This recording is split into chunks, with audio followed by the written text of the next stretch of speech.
Comment mémoriser une suite de 2000 chiffres ou retenir un paquet de 52 cartes en 30 secondes? On voit ça tout de suite avec mes invités.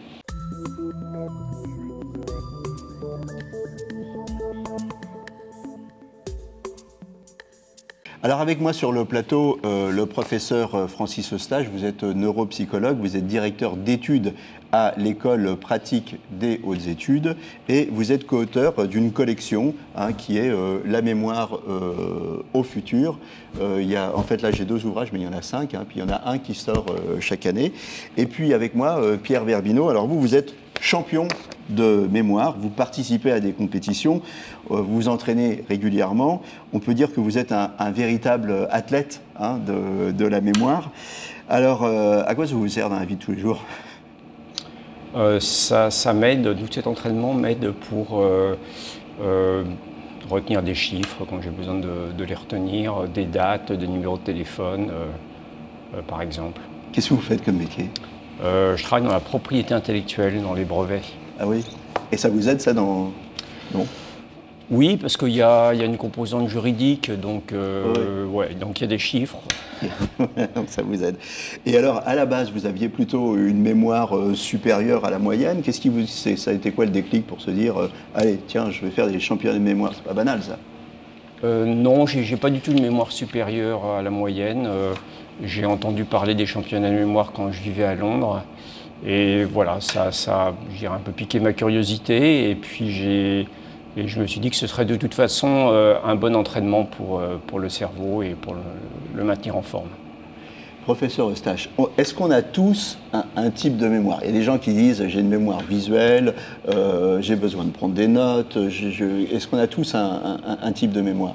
Alors, une mémoire qui fonctionne bien, c'est une mémoire qui utilise différentes ressources, que ce soit les ressources visuelles. On a une mémoire qui est quand même généralement assez imagée, mais on a besoin aussi d'abstraire un certain nombre de choses, on a besoin de former des souvenirs. Donc la mémoire, c'est un ensemble, et c'est un ensemble qui va bien fonctionner si en fait on va bien par ailleurs. Il faut mémoriser, il faut restituer. C'est deux choses. J'associe un événement à une couleur, à un souvenir, à une image et peut-être à une chanson, donc j'aurai plusieurs points d'association. Est-ce que, j'aurai plus de chances de le retenir et j'aurai plus de chances de le retrouver par un de ces points d'ancrage? C'est exactement ça. La mémoire, il faut qu'elle vienne de différentes sources. Et ces sources, ça va constituer des indices. Et en fait, plus on a d'indices, plus on a de chances de récupérer l'information. Si cette mémoire elle est hyper spécialisée, on ne va pas avoir le chemin qui va nous conduire jusqu'à elle. C'est par exemple retrouver un nom propre un petit peu difficile. C'est dans ces cas-là que notre mémoire a des difficultés. Par contre, si le nom de la personne que l'on cherche, c'est Monsieur Le Boulanger, Monsieur Le Boulanger, il y a plein de façons d'arriver jusqu'à lui. Donc ça va être beaucoup plus simple. Oui, c'est arrivé à tout le monde de dire je l'ai sur le bout de la langue. Alors son nom, c'est avec un O, un B, tiens, Berbineau. Comme vous, par exemple. Alors vous faites des compétitions, mais vous dites, les techniques qu'on utilise en compétition, c'est des techniques que tout le monde peut utiliser. Il suffit de s'entraîner, c'est ça? L'idée des techniques, c'est d'associer une information indigeste, donc par exemple une suite de nombres, voilà, à une information qui vous est familière. C'est ça? Comment ça fonctionne? Expliquez-nous un petit peu. Voilà, on va effectivement associer des chiffres ou des cartes, si on a un paquet de cartes,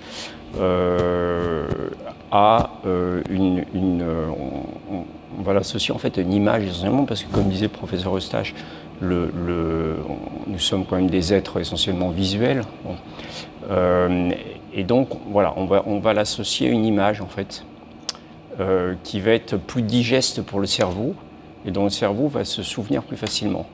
Et par exemple, vous me disiez des chiffres, le 0 ça va être un O, et O ça peut être Oscar ou Olivier qu'on connaît, et puis Olivier on va peut-être le mettre sur un chemin, et puis après Olivier il y aura Pierre, il y aura machin.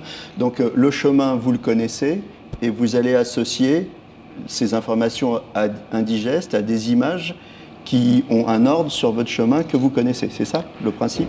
Voilà. Donc, effectivement, il y a un deuxième principe. Pour le premier, c'est l'association.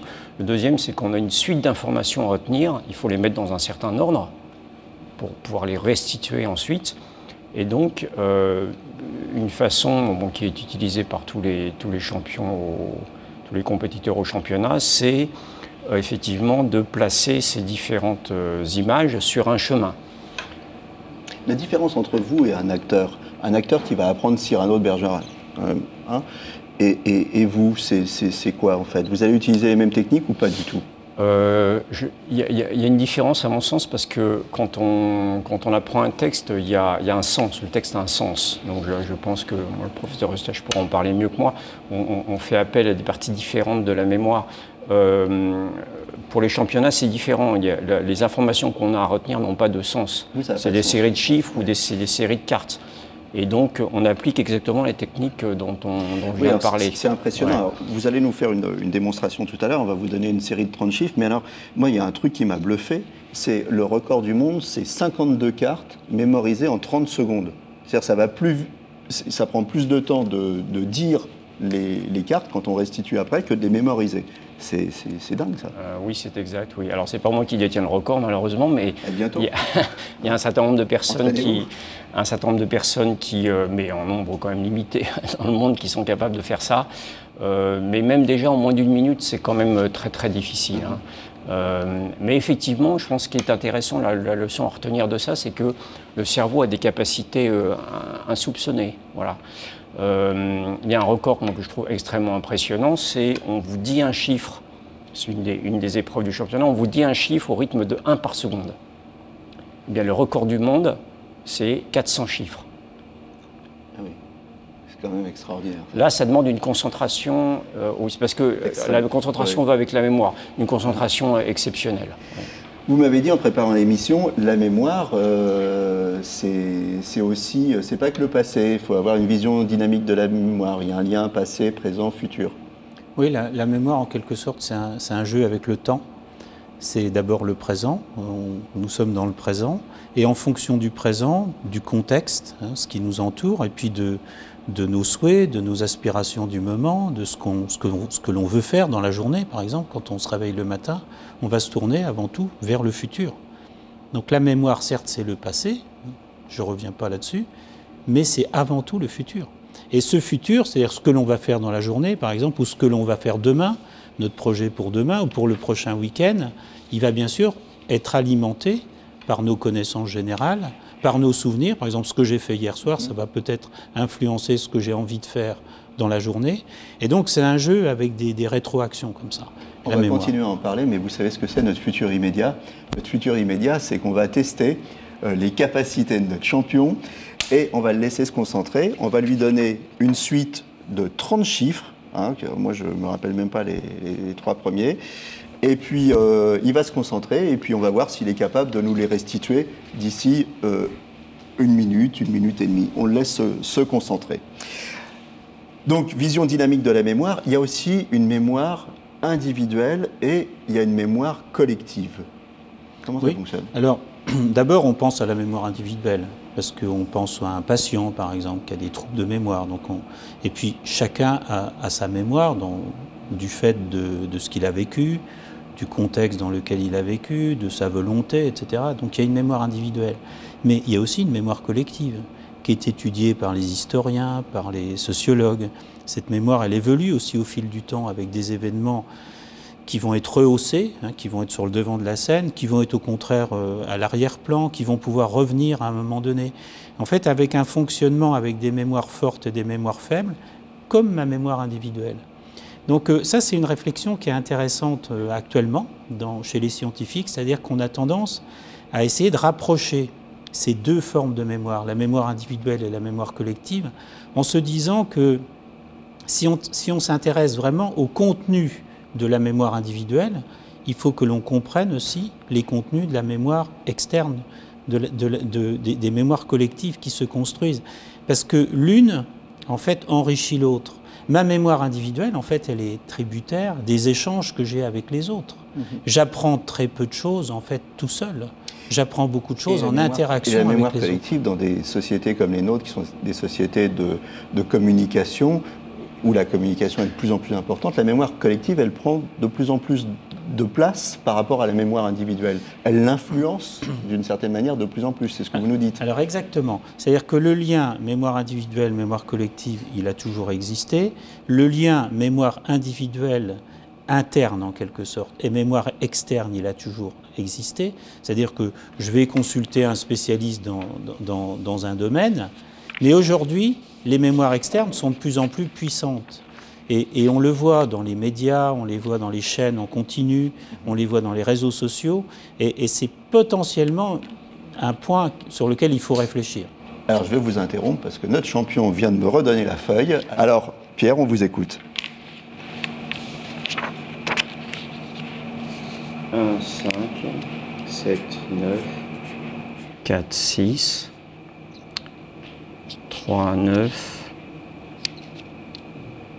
4, 5, 7, 2, 1, 3, 6, 7, 9, 0, 1, 2, 3, 4, 6, 8, 9, 2, 4, 6, 9, 6. Eh bien écoutez, c'est un sans faute, hein, c'est assez bluffant. Bravo, ok. L'art de la mémoire ou la mémotechnique, est-ce qu'on peut dire que c'est un antidote, faire travailler sa mémoire, son cerveau, à Alzheimer, à Huntington, aux maladies neurodégénératives? Non, je ne crois pas. Non, c'est un exercice qui est très impressionnant, qui est très intéressant, je pense, pour la mémoire dans la vie de tous les jours. Voir un petit peu comment ça marche, les images, le sens, l'espace, on n'en a pas parlé, mais c'est souvent ranger des informations dans des cases. Et puis une certaine sérénité, parce qu'il ne faut pas de stress. S'il y a un peu de stress, la machine se met à dérailler très vite. On conseille malgré tout aux gens âgés d'entraîner leur mémoire. Oui, mais de l'entraîner, c'est pas forcément apprendre des listes de chiffres, parce que ça va servir à rien dans la vie quotidienne. Il faut quand même pas donner ce message-là. Non, ce qui est très important, c'est de continuer d'avoir des relations sociales, de s'impliquer dans des actions qui ont du sens. Par exemple, je sais pas, je dis les restos du cœur ou le secours populaire, le secours catholique, etc. Et donc là, ça va être traiter des informations, les traiter avec d'autres personnes, enrichir les réseaux sociaux et en fait faire travailler le cerveau, la mémoire, mais dans des activités qui sont signifiantes. Merci à tous les deux d'être venus sur le plateau de Capital Santé. Grâce à vous, on en sait plus sur la mémoire. À très bientôt et d'ici là, portez-vous bien.